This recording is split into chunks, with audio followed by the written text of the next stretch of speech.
Hi, my name is Lisa, and I was born and raised in Kiev, Ukraine. And I always have been passionate about the social innovations. And I always said to myself that one day I'm going to open a social enterprise. At that time, one day, it seemed to me like far away in the future. Maybe 7 or 10 years down the line, when I feel more prepared. But guess what? I already did it. Last year, in the age of 20, I opened a social enterprise in the middle of the full-scale war. And right now, I would like to tell you a story about how I did it. At 5 a.m. on 24th of February, I woke up from the sounds of the explosions. At first, I thought that maybe someone is just fooling around with the fireworks. But as soon as I was trying to make sense of what was going on, the fear started to creep in. And since I was a little child, when I was scared at night, I would come to my mom's room, silently knock at her door, and say, "Could you help me?" This time, I did the same. I woke up my mom, and the next hour was spent trying to figure out what was going on. My mom remained so calm. She told me not to wake up my little brother and little sister, fearing that that could be their last peaceful sleep. Later, the same day, we needed to go down to the basement for our safety. Me and my sister were sitting in the cold, dark shelter, trying to stay strong, without not knowing what's going to ahead of us and how much time we have left. As I was feeling completely powerless at that moment because of the heaviness of the situation, the anchoring laughter of the children around me really helped. The kids were staying kids. They were playing with the things around them in the shelter. But for me, it was a deep moment of reflection and gratitude for everything. For all of the unique experiences I lived, for all of the amazing people I met, for all of the meaningful projects I worked on. You know, I think at that moment I actually was saying a warm, nice goodbye to my life, being sure that the next morning is not coming. However, during the night, I was impressed by the power of my community fighting for life. I saw my friends joining army. I saw people helping other people gathering resources. I saw my dad cooking bread for the people around us. Some of the people were packing their pets and plants to the bunker. Some of the people did not do that. It was too late for them. But nobody wanted to be a victim. Everyone was driven by the love to their country, and fear could not stop it. The next morning arrived, and it gifted me with the new opportunity to do things I'm passionate about. And I made a decision. I'm staying, and I'm going to find a way how to create a real, tangible impact to my community during these dark times. So I started to look for volunteering opportunities. This is Toля. He is my mentor. And since everything started, he worked tirelessly to help people in need. Over the night, he fundraised 12,000 euros with just 700 followers. And I asked him if I can help. He said yes. The main problem was with logistics, because he fundraised the money, but he hadn't time to purchase things and deliver them to the people in need. So I offered a hand. Well, I had already a driving license. I didn't have a car. So the first challenge I faced was to actually tell to my dad that can I have your car? I know that you really love it, but can I really have it? I really need it this time. And even though I have only 2 years of the driving experience, and there's missiles falling down every day on the streets of the Kiev, can I still have it? And the remain all dots, I got it. And I think that was the first dot that got interconnected. But let me emphasize on one moment that the lack of the car, I don't think it would stop me.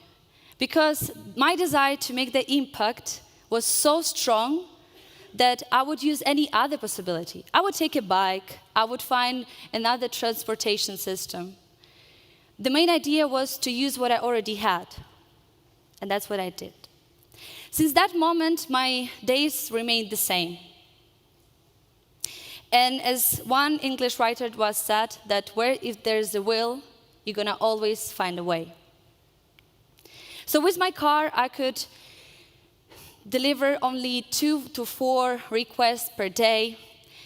Because of the curfew, I could not do that more.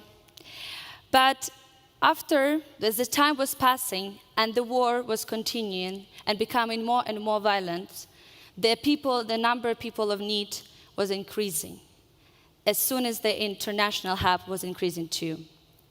So understanding the remaining change that had to be done and the new opportunity, Tola decided to tap to the resources available. He secured the warehouse and he united a new team of volunteers. He wanted to create an NGO which would have a sustainable long-term impact because we didn't know when the war is going to finish. And for me, that was the next big dot. Why? Because Tola asked me to become the head of NGO due to the fact that I had a previous experience of leading the organization in Ukraine a year ago. So now it was not about me managing a car and what I had inside it, but it was about the warehouse, 20 volunteers, and tracks of medicine. During that time, we fundraised more than 35,000 euros.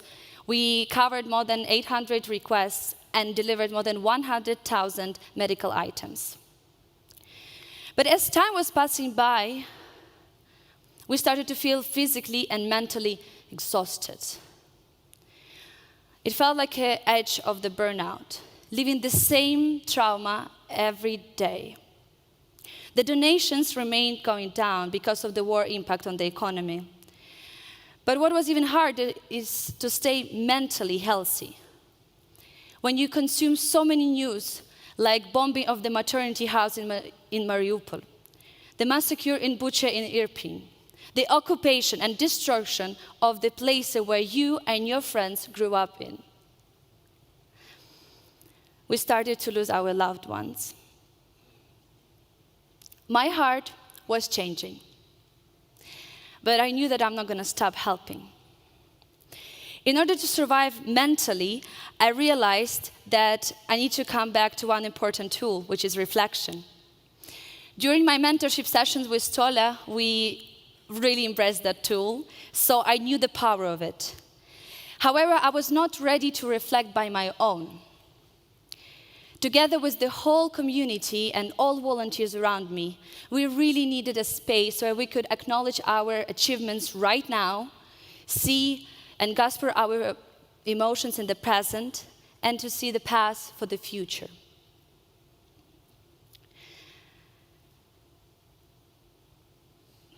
But the question I had, how are we going to make it? What resources are we going to use? We are in the middle of the full-scale war. And here was the next lesson what I learned, is that the key lies not in the number of dots you have, but in the way of you and your ability to connect them creatively. 2 years ago, in 2021, I conducted 17 interviews with the social entrepreneurs all around Ukraine. And that time, I told myself, one day I'm going to open the social enterprise. I didn't know how, what, when, but I knew that I'm going to do it when I feel prepared. So on the 1st May 2022, 1 year later, we opened the social enterprise. a co-working space in Kiev. You see, my parents, they purchased the space in 2008 on credit, and then they could not do anything with that because they had no money as soon as they lost jobs due to the financial crisis. So the place remained covered in dust and absolutely untouched for 12 years. And it's funny because in my beginning of my entrepreneurship journey, I faced the same financial constraints. I had also no money to do with anything. So I decided to talk to my friends. I asked for help. So my friend Alex, who is an amazing, talented architect, he helped me to design the layout of the place. Lisa, the guru from the social media, helped me to create the captivating branding. Then Nastya, the skilled journalist, helped me to communicate our mission and idea to the audience. Another Lisa, she is the scientist. She helped to organize everything and becoming an event manager. And of course, Toля. Through all this time, he has been my mentor and guiding me through the whole process. He believed in the idea so much that he became the first speaker on our first opening event. By the way, I didn't tell you that we opened the co-working space with no chairs, no tables, and no kitchen. Even more, at the very beginning, on the first event, there was no door to the bathroom. So in order to create some privacy, I repurchased the carton that we used for the painting the walls, and that worked. We called that work in progress. The lack of furniture did not stop us from pursuing our mission, because first months we asked all of our visitors to bring their own chairs, yoga mats, or carpets, and they agreed. We were super honest with our community, so they were supportive on every step. We focused on what we had at that moment. It was a space and people. And let me tell you that the community played a crucial role of the success of this idea. It's hard. Honestly, it's really hard to say how I felt and how everyone felt around us at that moment.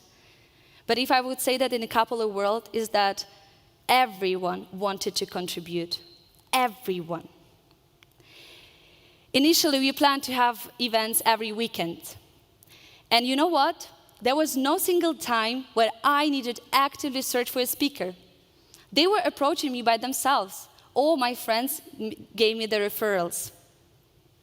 So I was basically embracing what I had at that moment. That's why our space, in the end, hosted events on the topic of history, economy, philosophy, first aid and mosaic workshops, poetry, music nights, tea ceremonies, media literacy lectures, all kinds of things that at that time resonated with our community. And in those 4 months, we achieved remarkable things. We hosted 22 events. We gathered together 140 people, created a local strong community, and raised 1,400 euros for our NGO.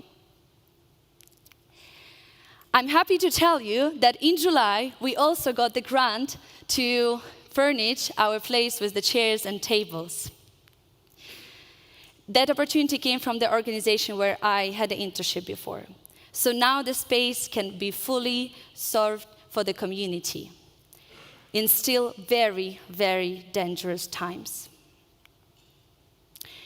So looking back at that Lisa who was sitting in the shelter that night on 24th of February, hugging her little sister and saying bittersweet goodbyes to her life.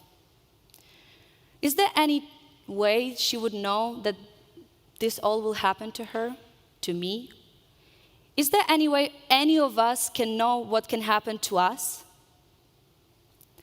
I know that sometimes we can feel like there's no way we can make it. There's no enough resources, time, money, knowledge. I know that feeling. When I was sitting there in the bunker, I felt powerless. I mean, I didn't have anything to act. I didn't have a car. I didn't have a capacity to handle the things. I didn't have money to do the things. I didn't have people. But now I understand that it was just a feeling. And I would say that it's totally okay to feel unprepared to do things that you are passionate about. And of course, you're not going to rid of that feeling. I still feel unprepared every day. But the fear should never stop you. The things that you need, you already have. And don't be afraid of the direction, because your passion is going to shape your movement. You will connect your own dots on the way when you solve your problems. I felt unprepared to open my own social enterprise in age 20 in the middle of the full-scale war. But my passion to help my community was way stronger. So next time, when you feel like you cannot move, but at the same time, you feel like you can't stop because it's your passion, I would like you to ask yourself one question. What can I do based on what I have right now? Thank you.